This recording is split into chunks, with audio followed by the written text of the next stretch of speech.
शोर मचाते हैं, होना चाहिए, ये साबित करते हैं हम रेलू कट्टे हैं। Very good. आप ये, और विकेट भी उसने केशव महाराज की ली है। ऊपर से दीपक 4 24 रन। आप अश्विन के ओवर देखें, 4 ओवर 1 मेडन 8 रन। और अक्षर देखें, बॉलर को छक्का मिड विकेट पे हैदर अली, वो आके गेंद उसको लग गई है, फिर इसका बल्ला घूम, इतना गंद करता है, इतना हमें लेट डाउन करता है कि लगता ही नहीं है पाकिस्तान लाहौर में खेल रहा है या इंग्लैंड के किसी ग्राउंड में खेल रहा है, कोई पेसी ट्रैक जहां से कीले निकल आई हैं। बाबर आजम अगर इतना फंस रहा है रिजवान यहां, तो सोचे ऑस्ट्रेलिया अगर ये दुनिया 5 आउट स्विंग्स आती हैं और छठी बॉल ये पढ़ के इतना बड़ा 1.5 फुट अंदर होती है। That was superb display of out swing and in swing. एक फास्ट बॉलर जो दोनों तरफा बॉल बाहर निकलता है, जिसका उसको ऐसे ही रिजल्ट मिलता है इस विकेट के ऊपर। टेम्बा बवूमा के पास किसी बात का जवाब नहीं था। फिर अगले ओवर में आते हैं, वो जस्ट लाइक कि वो गोले फायर करते हैं ना टैंक से, अर्शदीप ने टेक्निकली वो गोले फायर किए कि मतलब सोचने का भी मौका नहीं। बाबर है, उसके बाद 64 नंबर पे है हमारा फखर। ये जो गैप है इसका मतलब यही है कि रिजवान और बाबर खेलेंगे। जाहिर बात है किसी की जरूरत नहीं है वो ये कहे उन्हें कि आप हल्का खेल रहे हैं 127, वो कहेंगे कि बाकी कोई कुछ नहीं कह रहा। हम तो मतलब ये जस्टिफिकेशन। अभी आप साउथ अफ्रीका की बात कर रहे हैं, परसों के मैच में आप इंग्लैंड की अभी बात कर रहा हूं कि ये अगर इंसानों की तरह खेले, अपना मौका भी है, दस्तूर भी है। शान मसूद क्या करके कर ले, हैदर अली साथ ही ऊपर चढ़ा दिए भाई। शान मसूद भी यही कर रहा है। काउंटी क्रिकेट में स्कोर हम यहां शोर मचाते हैं, होना चाहिए, ये साबित करते हैं हम रेलू कट्टे हैं, हमें नहीं होना चाहिए। आप देखिए परसों के मैच में इंग्लैंड ने आपको शो किया इंटेंट क्या है। somehow I have to agree with Rohit Sharma philosophy and चल रहा है। अर्शदीप ने अगर आखिरी ओवर में छक्का खाया चौका खाया तो इट इज अंडरस्टूड। हर्षल अगर 20वां ओवर अच्छा कर गया, 6-7 रन दिया, वेरी गुड। आप ये, और विकेट भी उसने केशव महाराज के लिए है। ऊपर से दीपक 4 24 रन। आप अश्विन के ओवर देखें, 4 ओवर 1 मेडन 8 रन। और अक्षर देखें, बॉलर को 10-12 रन उसने दिए हैं। स्कोर कितना है? ये उसको मारेगा छक्का मिड विकेट पे हैदर अली, वो आके गेंद उसको लग गई है, फिर इसका बल्ला घूमा है। इतना लेट आ रहा भाई, इतना लेट। सर ईगो का मसला ना बनाओ, अगर नहीं है इस काबिल की इतना तेज खेलो तो सिंगल करके दूसरी तरफ चले जाओ। ईगो का मसला बनाने की क्या जरूरत है कि भाई मैंने इसी को मारना है। पिछले मैच में तुम्हें कुछ समझ नहीं आया, इस मैच में भी नहीं। बाबर आजम पिछले मैच में थर्ड मैन पे ऊपर से छक्का मारा, फिर इन्होंने 2 फील्डर लगाए, ट्रैप किया, बाबर आजम ट्रैप हुआ मिड विकेट पे। फिर चलो उसको भी गेंद उसके लिए भी तेज ही था वो, जो सीधी सी बात है। लेकिन चलो बाउंड्री पे एक तरफ उधर कैच हुआ, उधर हुआ। ये हैदर अली उधर ऊपर जा रही है गेंद इसकी सीधा आगे बल्ले से लग रही है, फिर इसका बल्ला घूम रहा है। इतना लेट ये खेल रहा है उसको। बस तो आप ना खेलो, सिंगल करके दूसरी तरफ चले जाओ। जरूरत क्या कि तुमने मार्कवुड को चौका छक्का मार के बताना जनाब मार्कवुड को मैंने छक्का मारा। मुसलसल आप देखें, हम बात जिसकी करते हैं वो जब वापस आता है वो इतना गंद करता है, इतना हमें लेट डाउन करता है कि लगता ही नहीं है पाकिस्तान लाहौर में खेल रहा है या इंग्लैंड के किसी ग्राउंड में खेल रहा है, कोई पेसी ट्रैक जहां से कीले निकल आई हैं। बाबर आजम अगर इतना फंस रहा रिजवान यहां, तो सोचे ऑस्ट्रेलिया अगर ये दुनिया क्रिकेट देख रही है।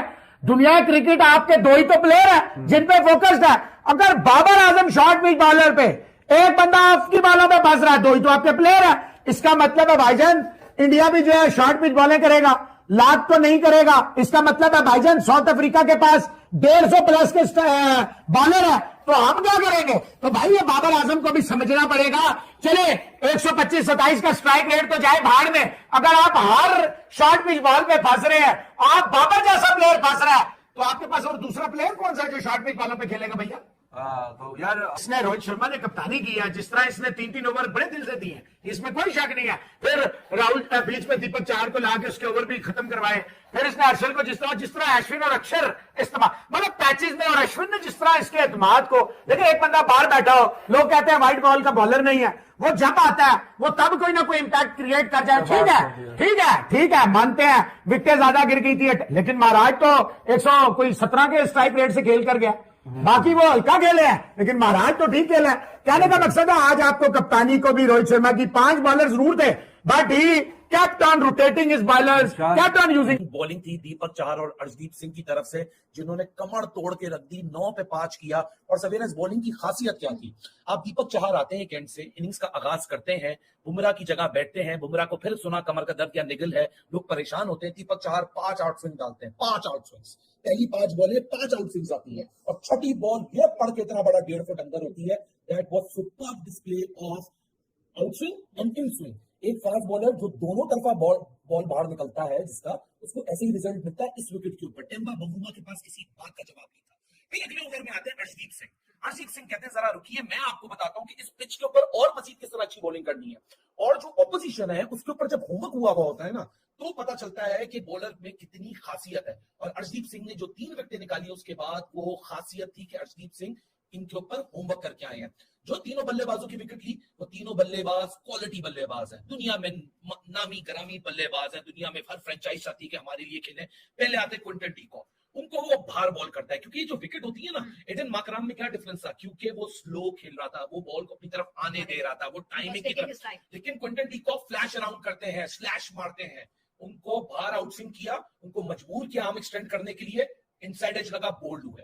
उसके बाद आते हैं राइली रोसू, जिनकी दुनिया के अंदर फेम है कि बड़ा तेज खेलते हैं, और साउथ अफ्रीका की इंटेंट की बैटर्स की भी इंटेंट वही है कि ये झुकते नहीं है।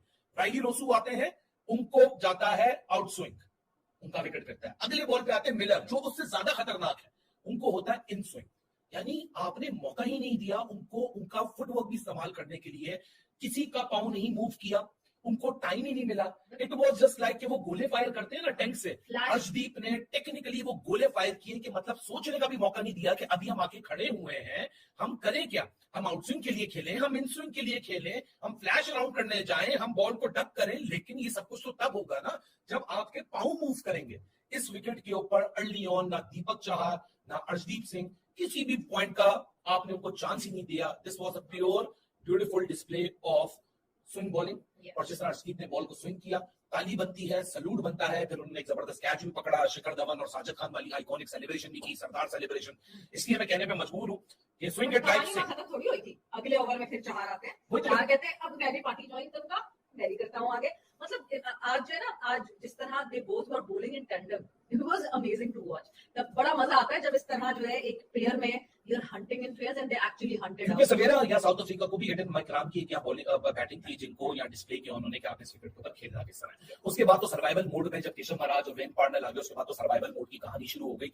लेकिन ये जो शुरू की 5 विकेट थी सवेरा, it was treat to watch, super display of fast bowling. Arshdeep Singh और दीपक चहार ने बहुत ज्यादा कॉन्फिडेंस दिया होगा इंडियन टीम मैनेजमेंट को कि जहां कंडीशंस और ज्यादा फेवरेबल होंगी, हम यहाँ अगर टॉस जीत सकते हैं तो हम शुरू में किसी भी बैटिंग लाइनअप